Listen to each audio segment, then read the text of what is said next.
మహిళలకు అండగా ఉన్న ప్రభుత్వం జగన్ ప్రభుత్వం అని సీఎం మహిళల అభివృద్ధి కోసం ఎన్నో పథకాలను ప్రవేశపెట్టి నేరుగా మహిళల అకౌంట్లోకి డబ్బును జమ చేసి కుటుంబ గౌరవాన్ని కాపాడుతున్న వ్యక్తి అన్నారు ఎమ్మెల్యే బొత్స అప్పలనరసయ్య.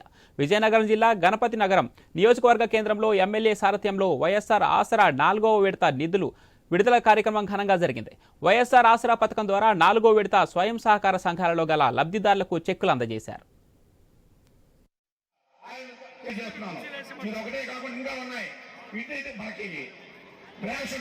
ఒకప్పుడు ఆ వ్యాన్ వస్తుంది అమ్మా నీ ఎదుగు నీకు వచ్చినటువంటి ఆలోచన మాత్రమే మీకు తెలియజేస్తూ, అలాగే ఇంకా ఎన్నో కార్యక్రమాలు ఉన్నాయి. భక్తులు అన్నారు, వాళ్ళందరూ మాట్లాడతారు. ఏ ఒక్కరు వచ్చినా జరగబోవు. కాబట్టి మీ అందరూ ధైర్యం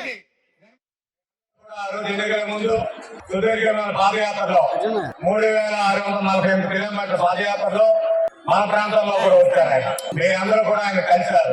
చాలా మంది మహిళలు లోపల అక్క చెల్లెమ్మలు ఆ రోజు ఏం చెప్పారు జగన్మోహన్ రెడ్డి గారికి ఆ పాదయాత్రలో, అయ్యా ఆ రోజు తెలుగుదేశం ప్రభుత్వం లోపల రుణమాఫీ అని చెప్పి చంద్రబాబు రుణమాఫీ చేస్తారని చెప్పేసి మేమెవరు కూడా బ్యాంకులో డబ్బులు కట్టకపోతే దానికి వడ్డీలు చక్రవడ్డీలు అయిపోయి మా గ్రూపులన్నీ కూడా మరి ఇబ్బంది పడే పరిస్థితులు ఉన్నాయి అని అందరూ కూడా ఆ రోజు జగన్మోహన్ రెడ్డి చెప్తే మీ అందరి తాలూకు ఆలోచన మేరకు ఈ పథకాన్ని ఆసరా పథకాన్ని తీసుకొచ్చి ఈ రాష్ట్రంలో సుమారు 1,98,000 గ్రూపులు ఉంటే ఆ రోజు మీ తాలూకా రుణమాఫీ ఎంతో తెలుసా? ఆ రోజు మీరు కట్టవలసిన డబ్బు బ్యాంకులకి 25,000 కోట్ల 500 ఈ రోజు